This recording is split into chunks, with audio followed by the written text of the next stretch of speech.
Hey everybody, Todd here, and welcome back to another Wellness Talks. So today I'm going to be jumping into a way to deal with those recurring thoughts, those recurring negative thoughts, which often leads to anxiety. And I'm going to do this by revisiting an older video that I had put out 2.5, 3 years ago. That's one of my most popular videos out there. And that's where I actually walk through a diffusion exercise. Now this was a little bit more cartoony, and so this time I decided I would cut the music. Some people didn't like the music. And well, it will just be me in person and not an actual cartoon this time. And if you can, down below, you can go ahead and download the worksheet so that you can actually follow along with me as I do this.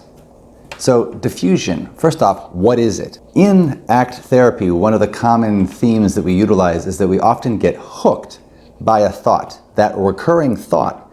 It keeps coming back. It's almost as if you're a fish and you've been hooked by a particular thought. We can't get away from the thought. A great example of this would be, well, COVID-19.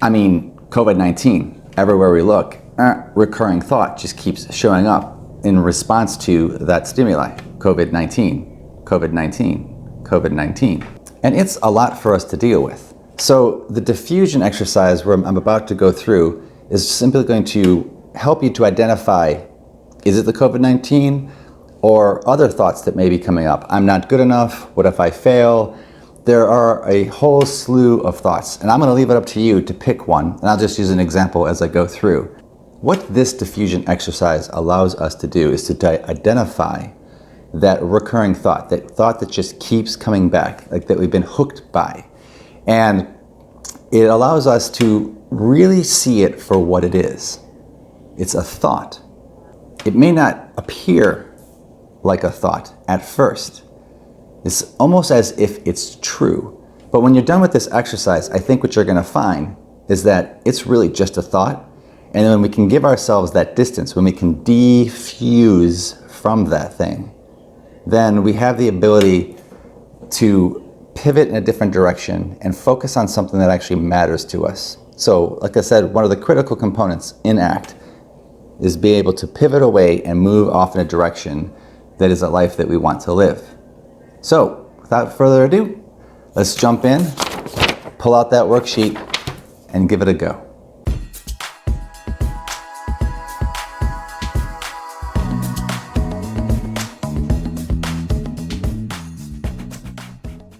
All right, so really to get this underway, the best thing you can do is to find a quiet place where you're not going to be disturbed.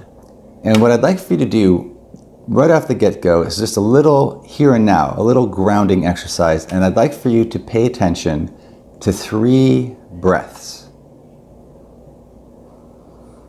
Just go ahead and take 3 long, deep breaths. So, 1,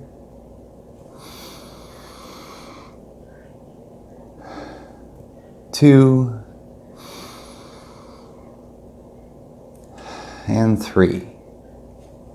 Always a good idea just to start off by getting completely present. Pay attention to what it felt like to take those 3 deep breaths. The expansion of your chest, the feeling or the sensations in your mouth and in your nose. Now, when you're doing this, just trying to pay attention to these 3 breaths, I bet you there's a thought which kept coming up. So I would like for you to bring that front and center. And if you didn't have one of those thoughts that came up because you were really trying to pay attention to what Todd's saying and, oh my gosh, I want 3 deep breaths, I'll do 3 deep breaths. Then just take a moment right now to allow yourself to just feel into your body and wait. Eventually, a thought will bubble to the surface. You'll no longer be paying attention to your body. And if that still isn't working, well, then just think of a difficult situation that you've been having. And what I'd like for you to do then is to go ahead and take that thought. If you can think of that experience where you're having a difficult time of something, there's a thought which keeps coming back up. I really screwed that up at work. I never should have said that. He doesn't believe me, or she doesn't back me up, or whatever it happens to be. And in that very first section, I'd like for you to write that down.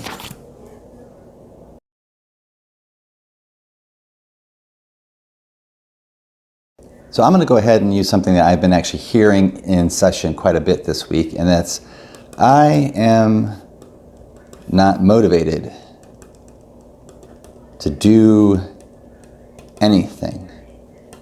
And what I'd like for you to do is, once you've written that down, I'd like for you to say that out loud, paying attention to the sensations that this brings up for you, and pay real close attention to where you might feel different sensations come up as you say this out loud.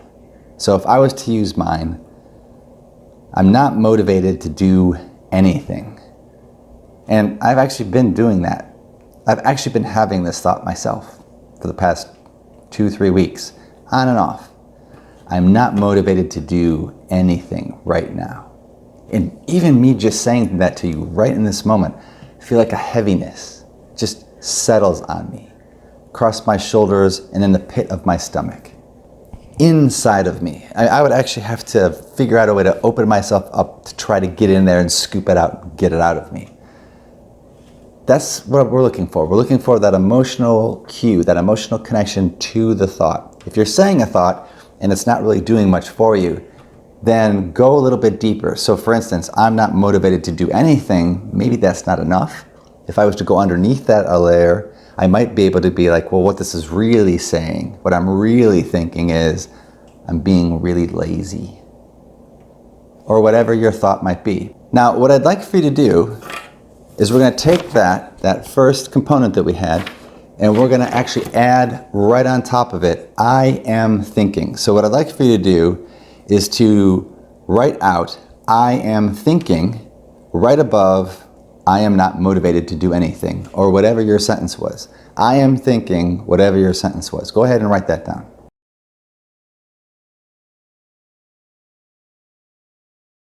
And just like what we did, I'd like for you to say the entire sentence. I am thinking, I am not motivated to do anything. And pay close attention to where you feel that in your body. First we say the sentence, then we say I am thinking plus the sentence. Where did you feel it? Did it shift? I am thinking, I am not motivated to do anything. So for me, it's no longer really in the pit of my stomach. It's definitely moved up. It's like it's sitting on top of my shoulders. Just see if you can notice if it moves. And it can do the weirdest thing. It can jump from your stomach into your left foot. But what we're really trying to do is just say out loud and really pay attention to what we're feeling when we say, I am thinking, I am not motivated to do anything. I'm thinking. Finally, I'd like you to add to that original sentence plus the I am thinking, I am noticing, I am thinking, I'm not motivated to do anything. So after you've written that out, go ahead and write that down. Or whatever your phrase was, I am noticing that I am thinking I'm alone. I am noticing that I am thinking I'm not good enough. And what I'd like for you to do then is to say that entire sentence out loud, again, paying attention to what you're actually feeling occurring in your body.